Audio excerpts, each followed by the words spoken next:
নেপাল তিব্বত সীমান্তবর্তী এলাকায় আকস্মিক বন্যা ও ভয়াবহ ভূমিধসে মৃতের সংখ্যা বেড়ে দাঁড়িয়েছে 160 জনে।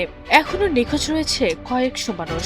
ধ্বংসস্তূপের নিচে আরও মানুষ আটকে থাকতে পারে বলে আশঙ্কা করা হচ্ছে। বুধবার নেপালের পুলিশ জানিয়েছে, তিব্বত সীমান্তবর্তী এলাকায় বন্যার পর এখনও পর্যন্ত 157 জনের মরদেহ উদ্ধার করা হয়েছে। একই সময় চীনের তিব্বত অঞ্চলেও ভূমিধসে হতাহতের খবর পাওয়া গেছে। সেখানে 3 জনের মৃত্যু এবং 265 জন নিখোঁজ থাকার কথা জানিয়েছে দেশটির রাষ্ট্রীয় গণমাধ্যম। বন্যা ও ভূমিধসের পর নেপালের দুর্গম এলাকাগুলোতে শুরু হয়েছে ব্যাপক উদ্ধার ও ত্রাণ তৎপরতা। প্রবল স্রোতে নদীর পানি উপচে পড়ে আশেপাশের ভবন ও বসতিতে কাদামাটি ছড়িয়ে পড়ে। পুরো গ্রাম ও বাজার এলাকা ধ্বংস হয়ে গেছে বলে জানিয়েছে আন্তর্জাতিক রেড ক্রস ও রেড ক্রিসেন্ট।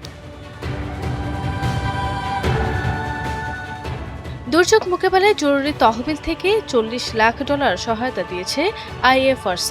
দুর্গতদের জন্য খাবার, পানি, কম্বল, প্রাথমিক চিকিৎসা সরঞ্জাম, স্ট্রেচার ও অন্যান্য জরুরি সামগ্রী পাঠানো হচ্ছে। বিশ্ব স্বাস্থ্য সংস্থাও জরুরি চিকিৎসা সরঞ্জাম পাঠিয়েছে।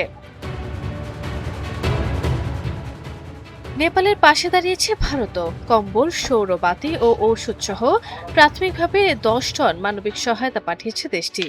আরও ত্রাণ নিয়ে সামরিক পরিবহন বিমান পাঠানোর পাশাপাশি উদ্ধার অভিযানে হেলিকপ্টারও প্রস্তুত রাখা হয়েছে। এদিকে ইউরোপীয় ইউনিয়ন উদ্ধার তৎপরতা সহায়তার জন্য কোপারনিকাস স্যাটেলাইট নজরদারি ব্যবস্থা সক্রিয় করেছে।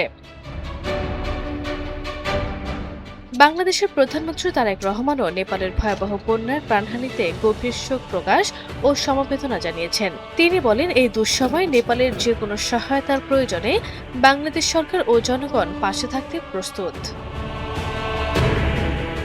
আরভি ইসলাম হিমু, NTV অনলাইন।